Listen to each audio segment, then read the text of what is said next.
I was with a sovereign wealth fund. That was the conversation. Should we have a 2% allocation? Should we have a 5% allocation? If everybody adopted that conversation, it would be 500,000, 600,000, 700,000 for Bitcoin. The whole purpose of this channel is to make life-changing returns by being an early-stage investor to a massive mega trend.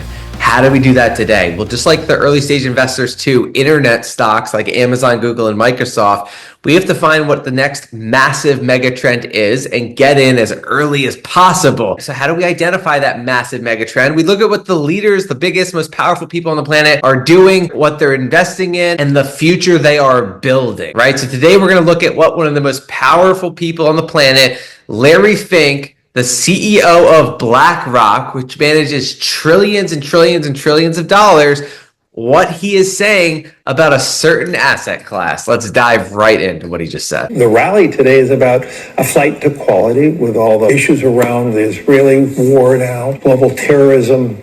And I think there's more people running into a flight to quality, whether that is in treasuries, gold, or crypto, depending on how you think about it. And I believe crypto will play that type of role as a flight to quality. So what Blackrock, with their trillions of dollars of assets under management, their huge amount of clients all around the world, what they're going to do is market crypto to their massive client base.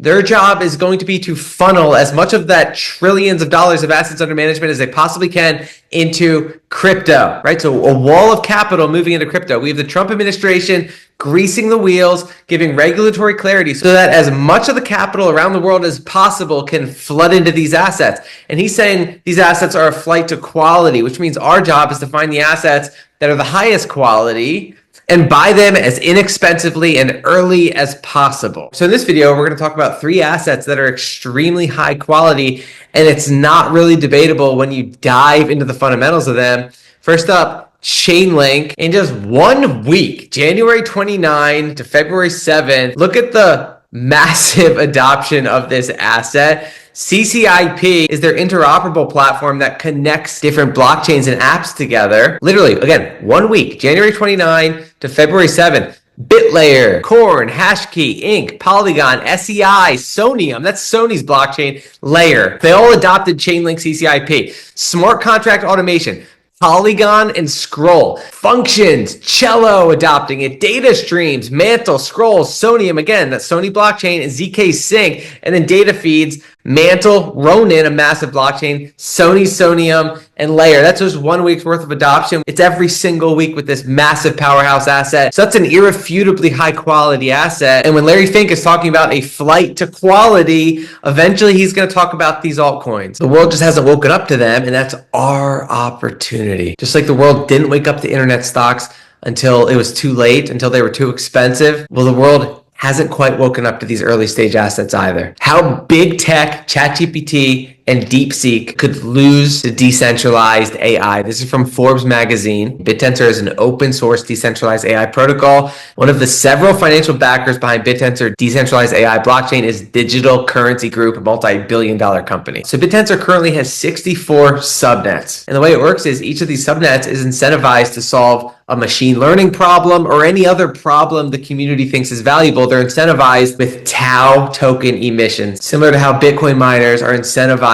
with the Bitcoin token for solving the hash rate to secure the network. These subnets are incentivized with Tau emissions. We anticipate the number of subnets is about to explode into the hundreds, then thousands of subnets, similar to the Cambrian explosion of websites that occurred after the launch of Mosaic's Netscape browser in 1994. Yes, I think we were sitting at a similar inflection point for AI thanks to Bittensor. Silbert wrote, comparatively, there are more than 200 million active websites with traffic across the internet. If AI subnets grow as rapidly as websites did in the early internet era, decentralized AI could soon challenge centralized AI dominance. One of the most promising companies in this space is Masa, which has launched 2 subnets on the decentralized AI blockchain using Digital Currency Group's Yuma Accelerator. There's massive building going on in this space. Barry Silbert is best known for buying a massive amount of Bitcoin at $10. That's how he's a billionaire.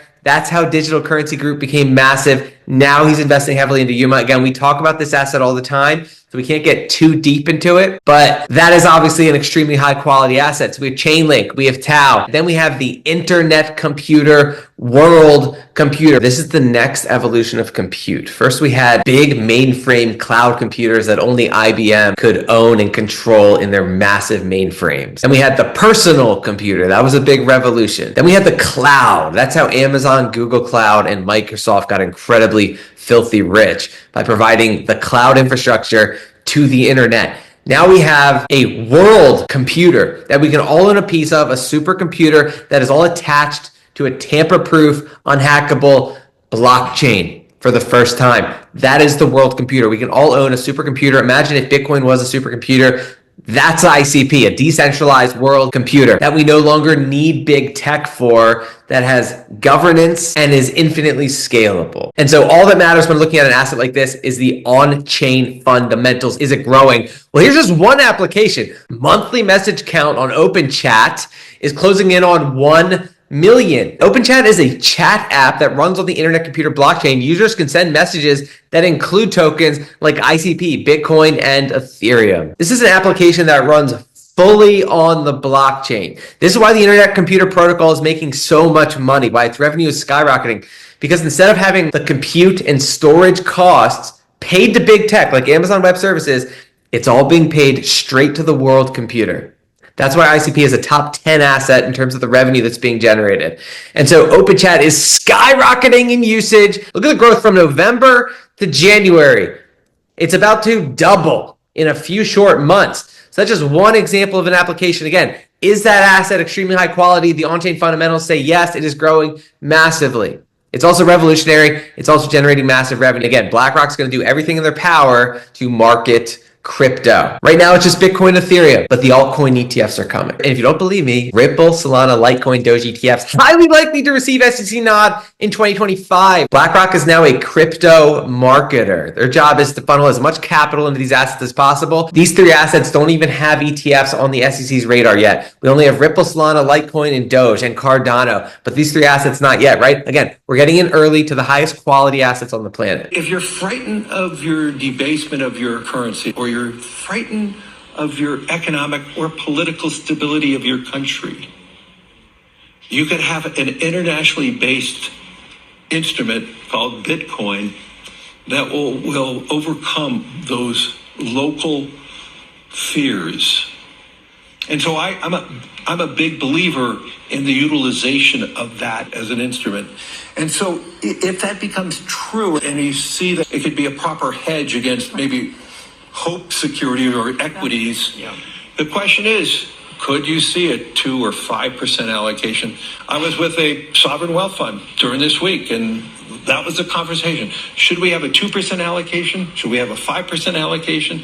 If everybody adopted that conversation, it would be 500,000, 600,000, 700,000 for Bitcoin. So BlackRock is marketing the most successful ETF of all time, their Bitcoin ETF, to their sovereign wealth fund clients, right? They manage trillions of dollars of the world's capital. They're marketing their Bitcoin ETF. They also have an Ethereum ETF. They're going to have these other altcoin ETFs, right? So that's our opportunity to get in before the massive whales discover these assets. Now, what he's talking about is pumping Bitcoin up to a price of $500,000. Very reasonable. A 5x from here. So if Bitcoin rises to $500,000, what happens to these high quality altcoins we're talking about today? Well, we've already seen an example of how they behave in relation to Bitcoin, because the last real bull market in these assets occurred towards the end of October 2023. Bitcoin emerged from the crypto winter and shot from 27,000 to 72,000. Then it corrected.